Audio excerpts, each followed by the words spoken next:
नमस्कार। उत्तराखंड की खबरों में आपका स्वागत है और मैं आपके साथ प्रिया बिस्ट। बुलेटिन की शुरुआत करते हैं। श्री गुरु तेग बहादुर साहिब के 350वें बलिदान दिवस पर देहरादून स्थित गुरुद्वारे में कार्यक्रम का आयोजन किया गया, जिसमें मुख्यमंत्री धामी ने मुख्य अतिथि के रूप में शिरकत की।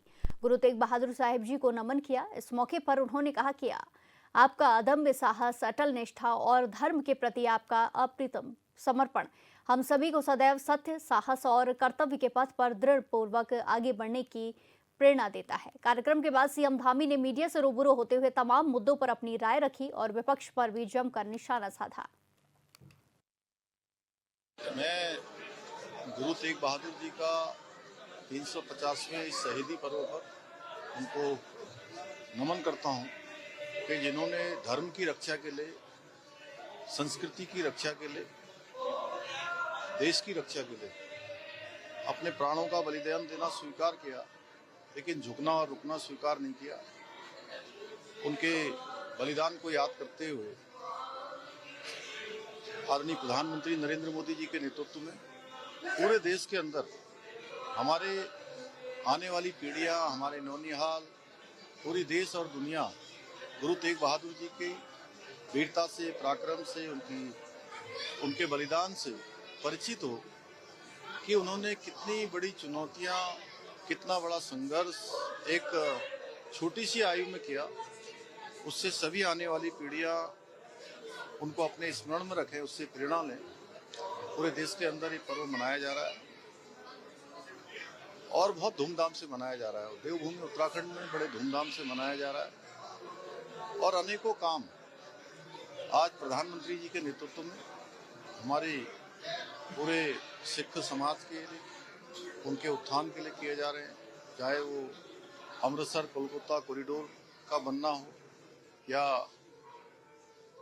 लंगर के लिए FCRA मुक्त करना हो, गुरु गोविंद सिंह जी के साहबजादों के उनके बलिदान दिवस को वीरता दिवस के रूप में मनाना हो, या गुरु ग्रंथ साहब को, पवित्र गुरु ग्रंथ साहब को अफगानिस्तान से वापस लाना हो, या 1984 के दंगों के जो दोषी थे उनको सजा देनी हो, या उत्तराखंड के अंदर ही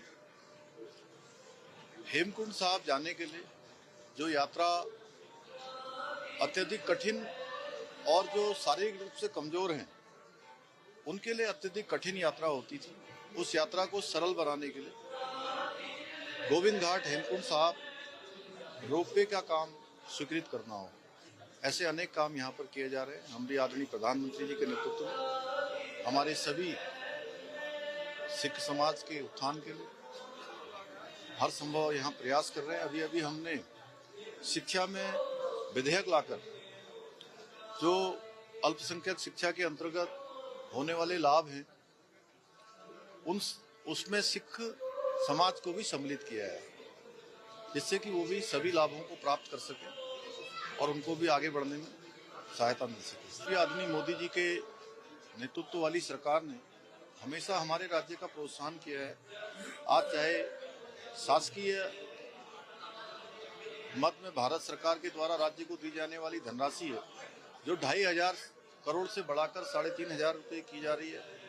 अन्य मदों में भी हमको सहायता दी जा रही है और अभी अभी खनन में अच्छा काम करने के लिए पूरे देश के अंदर हमको सभी मानक पूरे करने पर पहला और दूसरा स्थान प्राप्त हो रहा है। निश्चित रूप से ये हमारे लिए बहुत प्रोत्साहन है और हम इस प्रोत्साहन से और तेजी से काम करेंगे। माननीय प्रधानमंत्री जी के विकसित भारत को संकल्प को पूरा करने में उत्तराखंड तेज गति से अपने कदम आगे बढ़ाएगा। देखिए, इस वर्ष बहुत चुनौतियां रही। एक तरफ जहां ऑपरेशन सिंदूर चला, आपदा काफी लंबे समय तक रही राज्य के अंदर, यात्रा लगभग 3 महीने बाधित भी रही, उसके बावजूद भी 51 लाख का आंकड़ा यात्रा ने पूरा किया है और सभी यात्री यात्रा का एक अच्छा अनुभव लेकर गए हैं। मैं सभी यात्रा का संयोजन करने वाले हमारे तीर्थ पुरोहित हैं, हमारे पंडा समाज के लोग हैं, धार्मिक सभाओं के लोग हैं, हमारे जनप्रतिनिधिगण हैं, सामाजिक संगठन हैं, हमारे प्रशासन के लोग हैं, घोड़े खच्चर वाले हैं, मैं सभी का बहुत आभार व्यक्त करता हूँ कि श्रद्धालुओं की यात्रा को उन्होंने सुगम भी बनाया और सुरक्षित भी बनाया, और अब हम अपनी शीतकालीन यात्रा की तैयारी शुरू कर रहे हैं। जल्दी ही शीतकालीन यात्रा को भी ठीक प्रकार से संचालित करेंगे और आने वाले वर्षों में चारधाम यात्रा और सुव्यवस्थित हो, उसके लिए अभी से प्रयास करेंगे। देखिए, इसके लिए वन विभाग समेत मुख्य सचिव और सारे लोगों के साथ हमने यहाँ बैठक करी है। ये वास्तव में बहुत हमारे लिए चुनौती भी है, और बहुत जिन लोगों को भालू ने हमला किया है उनके लिए सरकार उनके साथ खड़ी है। और हमने कहा है कि जहां मानव वन्य जीव संघर्ष में जो धनराशि पहले 4 लाख रुपए दी जाती थी, हमने उसको 10 लाख रुपए किया है। इसके साथ ही जिनको भी ऐसे हमले का शिकार होना पड़ा है, उन सभी के समुचित स्वास्थ्य के लिए, उनकी पूरी देखरेख के लिए और उनके जितना भी जो भी उसमें धनराशि खर्च होगी वो सरकार के द्वारा वहन की जाएगी। देखिए, जिनके संस्कार इस प्रकार के हों, आज चाहे राहुल गांधी हो, अखिलेश यादव हो, या अभी अभी जहाँ चुनाव हुआ है तेजस्वी यादव, ये सब अपने चूंकि इनके माता पिता को इनको अच्छे संस्कार सिखाने चाहिए थे, घर के बड़े बूढ़ों को अच्छे का संस्कार सिखाने जाने चाहिए थे। मैं समझता हूँ कि राहुल गांधी जी को उनकी दादी से लेकर उनकी माता जी, उनकी बहन, किसी ने भी ये संस्कार नहीं सिखाए। उनको भी अपने से बड़ों का कैसे सम्मान किया जाता है। हमारे यहाँ तो एक संस्कृति है, संस्कार है कि अपने से छोटों का भी बहुत सम्मान किया जाता है, उनके प्रति भी व्यक्तिगत दुराग्रह नहीं रखा जाता है। मैं समझ सकता हूँ कि जिस प्रकार से आने वाले राज्यों के जितने भी चुनावों के परिणाम आ रहे हैं, उससे अखिलेश यादव जी का इस प्रकार का बयान देना, उनका मानसिक संतुलन किस स्तर पर पहुंच गया है, ये दर्शाता है। इसी के साथ खबरों में आगे बढ़ते हैं। शीतकाल के लिए आज दोपहर 2:56 पर बद्रीनाथ मंदिर के कपाट बंद कर दिए जाएंगे। इस मौके पर मंदिर को करीब 10 क्विंटल फूलों से सजाया गया है। वहीं मुख्यमंत्री पुष्कर सिंह धामी ने चारधाम यात्रा को लेकर कहा कि इस साल तमाम चुनौतियों के बावजूद यात्रा ने उल्लेखनीय उपलब्धि दर्ज की है। सीएम ने बताया कि ऑपरेशन सिंदूर से लेकर आपदा जैसी परिस्थितियों के चलते यात्रा कई बार बाधित हुई और लगातार 3 महीने तक प्रभावित भी रही, लेकिन इसके बावजूद रिकॉर्ड 51 लाख श्रद्धालुओं ने चारधाम यात्रा के दर्शन किए हैं। मुख्यमंत्री ने यात्रा संचालन में जुटे सभी तीर्थ पुरोहितों, पंडित समाज, धार्मिक संगठनों, जनप्रतिनिधियों, सामाजिक संस्थाओं, प्रशासनिक अमले और घोड़े खच्चर संचालकों का आभार व्यक्त किया है। उन्होंने कहा कि सभी के सहयोग से श्रद्धालुओं को सुगम और सुरक्षित यात्रा का अनुभव मिला। सीएम धामी ने बताया कि अब सरकार शीतकाल यात्रा की तैयारियों में जुट गई है और इसे व्यवस्थित तरीके से संचालित किया जाएगा। साथ ही भविष्य में चारधाम यात्रा को और अधिक सुव्यवस्थित और बेहतर बनाने के लिए अब से ही प्रयास शुरू कर दिए गए हैं।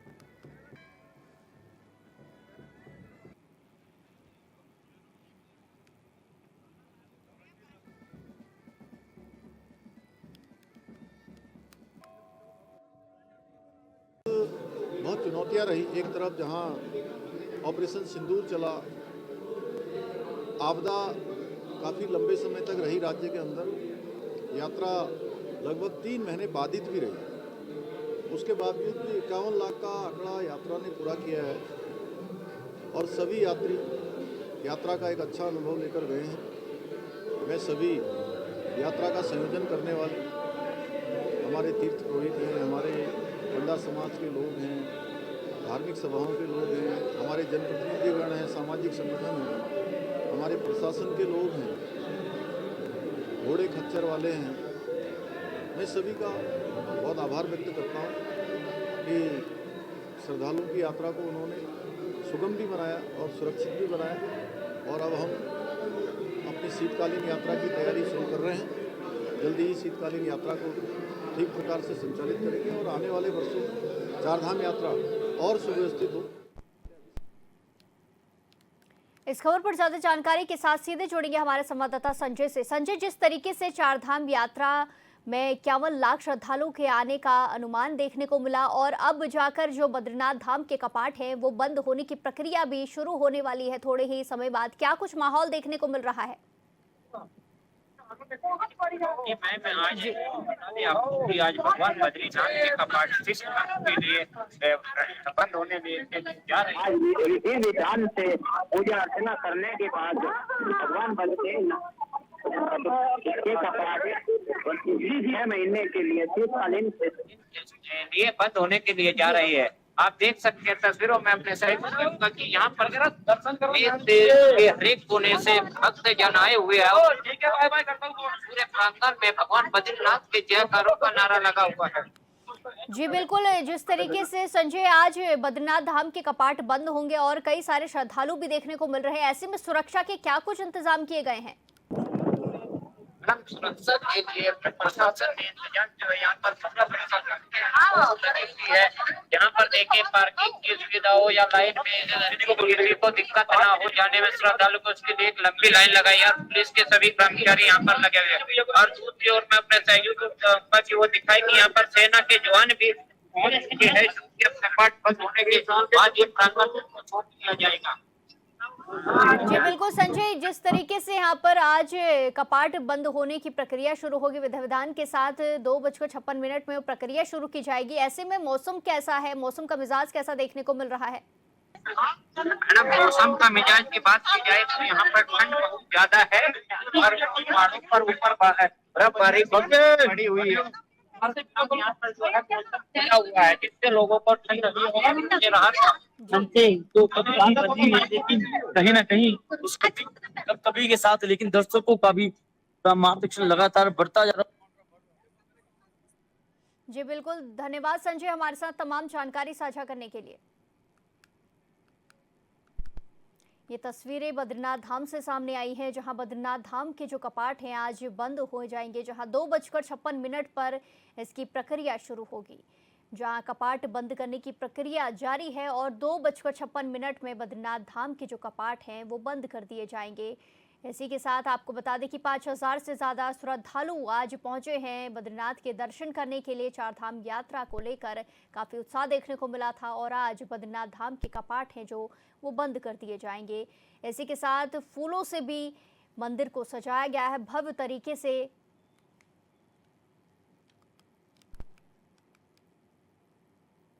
मंगलवार को मुख्यमंत्री कैंप कार्यालय स्थित मुख्य सेवक सदन में पुरस्कार वितरण समारोह का आयोजन किया गया, जिसमें सीएम पुष्कर सिंह धामी ने शिरकत कर बिल लाओ इनाम पाओ योजना के तहत मेगा लकी ड्रॉ के विजेताओं को पुरस्कार वितरित किए।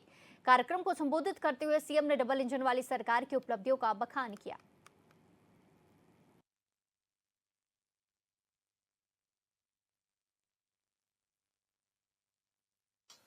मैं बिल लाओ इनाम पाओ योजना के जो भी हमारे विजेता हैं उन सभी को अपनी ओर से बहुत बधाई देता हूँ और आप सबके बीच में आज मुझे भी आप सबके बीच में आकर और पिछले दिनों जिस दिन हम लोगों ने ये इनाम जिस दिन हम लोग निकाल रहे थे उससे लकी ड्रॉ से, तो वो भी एक हमारा काफ़ी बृहद कार्यक्रम था, काफ़ी देर तक चला। आप सब में से बहुत सारे लोग इस दिन भी उपस्थित थे, लेकिन आज मुझे अत्यंत हर्ष की अनुभूति हो रही क्योंकि आप सभी ने राज्य के राजस्व संग्रहण को एक नई चेतना, नया दृष्टिकोण और एक नई ऊर्जा आप सबके माध्यम से प्राप्त हो रही है।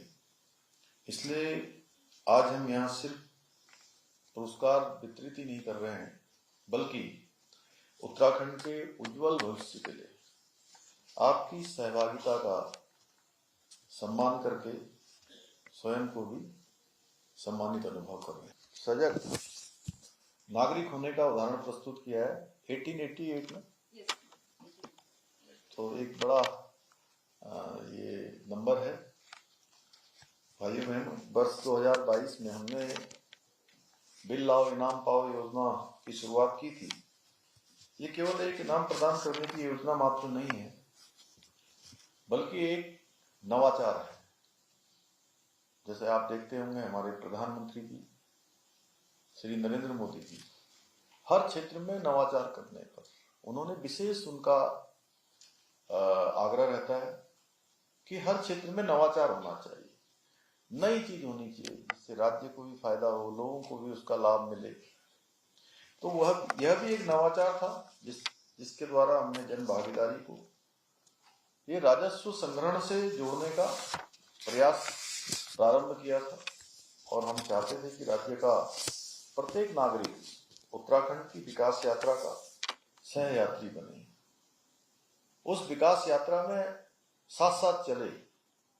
आज 3 वर्षों में बिरला इनाम पाव योजना ने जो जागरूकता पैदा की है वो अत्यंत सराहनीय है और राज्य के विभिन्न जिलों में हजारों हजार लोगों ने इस योजना में प्रतिभाग किया है और जनता में समझ बनी है कि प्रदेश के विकास में प्रत्येक बिल एक योगदान है और ये योजना आज जहां एक और उपभोक्ता जागरूकता का एक सशक्त माध्यम बन चुकी है, वही उपभोक्ता एवं व्यापारी वर्ग के बीच साझेदारी साझा करने का प्रतीक बनकर भी उभरी है, क्योंकि इस योजना के माध्यम से उपभोक्ताओं में जागरूकता बढ़ने के साथ ही व्यापारी भाइयों को भी इससे सहूलियत हुई है, उनको भी आसानी हुई है। भाइयों बहनों, हम अगर किसी भी देश की बात करते हैं तो और उसमें से विकास की बात जब भी आती है तो उसमें व्यापारी वर्ग का जो योगदान है वो अत्यंत महत्वपूर्ण होता है और बिना व्यापारी वर्ग के योगदान के आज हमारा राष्ट्र विश्व की जो आज हम चौथी सबसे बड़ी अर्थव्यवस्था बन गए हैं और ब्रिटेन के अभी प्रधानमंत्री जी जब भारत आए थे अपने साथ एक बड़ा अर्थशास्त्रियों का समूह भी लेकर आए थे और उन्होंने उसके बाद कहा कि भारत बहुत जल्दी आने वाले 2-3 सालों में विश्व की तीसरी सबसे बड़ी आर्थिक शक्ति बन जाएगा। अगर हम पिछले 11 वर्षों की बात करें व्यापार के क्षेत्र में, उद्यम के क्षेत्र में, क्रिएटिविटी के क्षेत्र में, आदरणीय प्रधानमंत्री जी के नेतृत्व में एक नया विश्वास पैदा करने का देश के अंदर प्रयास किया जा रहा है और आदरणीय प्रधानमंत्री जी के नेतृत्व वाली डबल इंजन की सरकार में व्यापारियों को प्रोत्साहन, प्रॉफिट और प्रोटेक्शन भी मिला है। हमारी राज्य सरकार भी आदरणीय प्रधानमंत्री जी के नेतृत्व में ईज ऑफ डूइंग बिजनेस और व्यापार सुधार कार्य योजना के माध्यम से राज्य में निवेश और उद्यमिता के लिए अनुकूल वातावरण बनाने का प्रयास कर रही है। भाइयों बहनों, हमने राज्य में राजकोषीय अनुशासन को भी मजबूती से स्थापित किया है। इसी का परिणाम है कि राजकोषीय घाटे को निर्धारित सीमा के भीतर रखने में हम सफल रहे हैं। हमारा सरप्लस बजट आया और हमारे इसी प्रयास को राष्ट्रीय स्तर पर भी सराहना मिली है और हाल ही में जारी Arun Jaitley national institute of financial management की रिपोर्ट में उत्तराखंड को देश के सर्वश्रेष्ठ वित्तीय प्रबंधन वाले राज्यों में भी स्थान दिया गया है। इसके साथ ही सतत विकास के लक्ष्यों को प्राप्त करने के राष्ट्रीय सूचकांक में भी उत्तराखंड पूरे देश में शीर्ष स्थान पर, पहले स्थान पर है। इसका मतलब है कि हम केवल आर्थिक मजबूती की दिशा में ही नहीं बल्कि हम सामाजिक विकास और पर्यावरण संरक्षण के क्षेत्र में भी एक जिम्मेदार राज्य के रूप में आगे बढ़ रहे हैं। भाइयों बहनों, हमारी सरकार ने हमेशा माना है कि राजस्व वृद्धि केवल आंकड़ों का खेल नहीं है बल्कि एक विश्वास की प्रक्रिया है। जब जनता सरकार पर भरोसा करती है और जनता के साथ पारदर्शी तरीके से सरकार व्यवहार करती है तो विकास की गति अपने आप कई गुना बढ़ जाती है।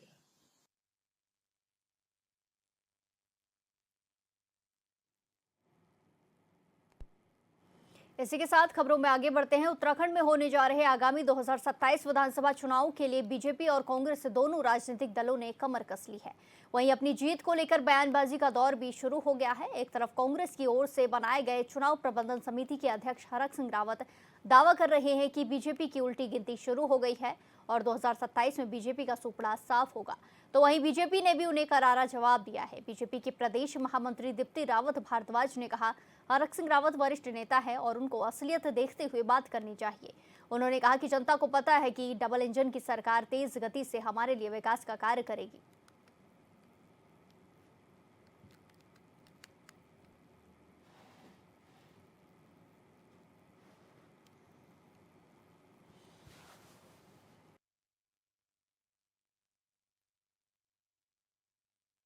कहूँगी कि वो बड़े हरक सिंह रावत जी कोई आज के नहीं, बड़े पुराने और सीजन्ड नेता हैं। उनको भी जो ग्राउंड रियलिटी है, जो असलियत है, उस पर बात करनी चाहिए, क्योंकि जब हम असलियत से परे बात करते हैं तो लोग हमसे सरोकार नहीं रखते हैं। तो जनता हमसे सरोकार रखे, माने कि हाँ जी ये कह रहे थे नेताजी और बिल्कुल सही बात कही, तो ऐसी कोई बात उनको करनी चाहिए। आज हमने बिहार में देखा, आज आप बंगाल में देखेंगे और आप आगे भी देखेंगे कि लगातार हर प्रदेश में भारतीय जनता पार्टी की ही डबल इंजन की सरकार बनने वाली है। और वो इसलिए बनने वाली है क्योंकि लोग हमसे सरोकार रखते हैं और लोग, जो जनता है, वो भारतीय जनता पार्टी और मोदी जी के साथ है। उन्हें पता है कि जब मोदी जी केंद्र में है और प्रदेश में भारतीय जनता पार्टी की सरकार है तो ये डबल इंजन की सरकार कितनी तेज़ गति से हमारा एक विकास का काम करती है।